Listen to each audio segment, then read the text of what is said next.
कि अरे इतने दिन में इतना बर्तन कहाँ से लाए समाधि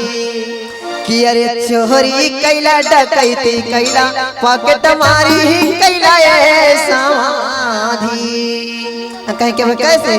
कि इतने दिन में इतने गहना कहाँ से लाए समाधि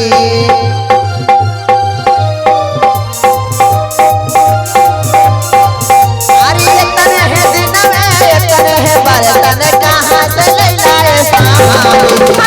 चोरी कैला डकैती कैला पॉकेट मारी कैला समाधि चोरी कैला डकैती कैला पॉकेट मारी कैला समाधि अरे इतने दिन में इतना बर्तन कहाँ से लाए समाधि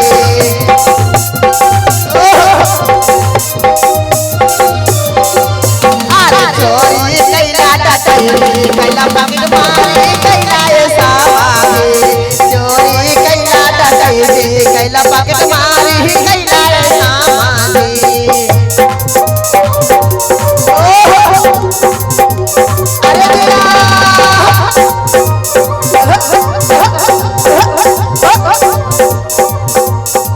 क्या बात है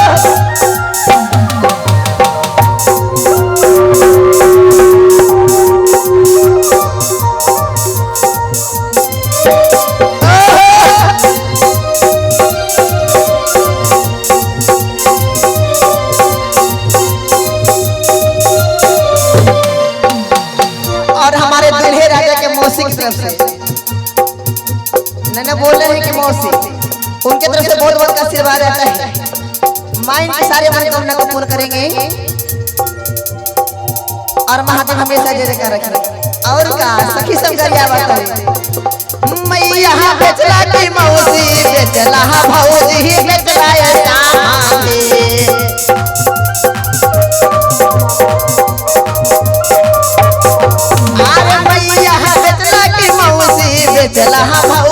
बेचला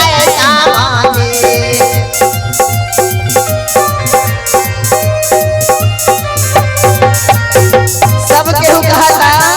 कि इतना दिन में इतना बर्तन कहाँ से लेला अपन मम्मी के बेच के लेला कि मौसी के बेच के लेकिन हम वो ना कहब हमर मन का कहता हरे मैया बेचला की मौसी बेचला भौजी बेचला समाधि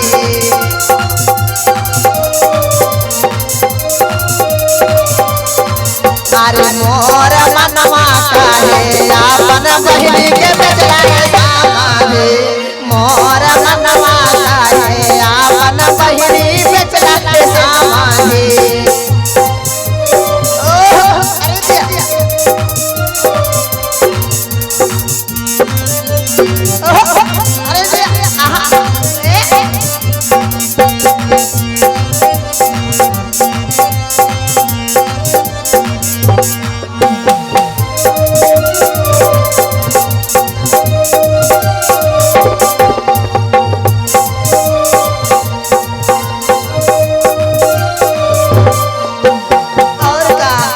कौन भाव में कहता है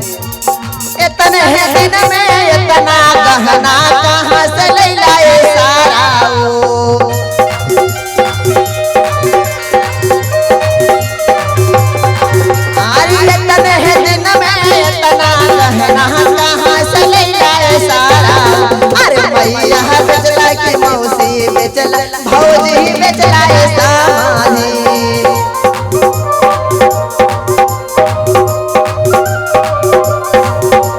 बेचला की मौसी बेचला बहिनी बेचला सारा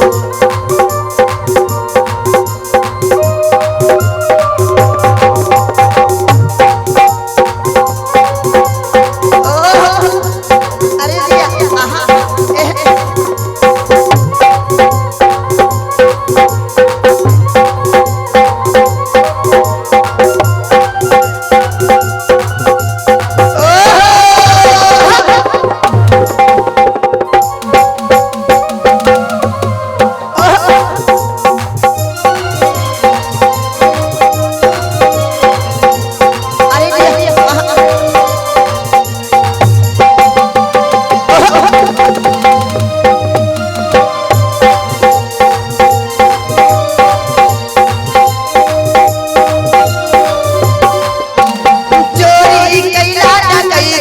कैला पकड़ महारी कैला सारा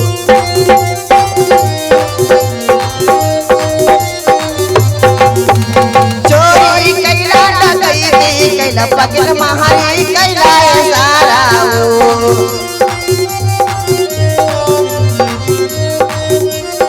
अरे हाँ महाराज धाताया बन मैया बेचलाए सारा अरे हाँ महाराज धाताया बहनी बेचलाए सारा अरे इतने दिन में इतना कपड़ा कहाँ से ले लाए सारा इतने दिन में इतना कपड़ा कहाँ से ले लाए सारा अरे चोरी कैला डकैती कैला पकड़ मारी कैला सारा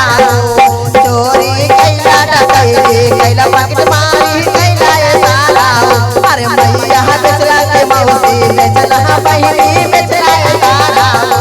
मैया बेचला के मौसी बेचला साधु बेचला समाधि अरे मैया बेचला की बहनी बेचला मौसी बेचला सारा बोलिए श्याम रामचंद्र की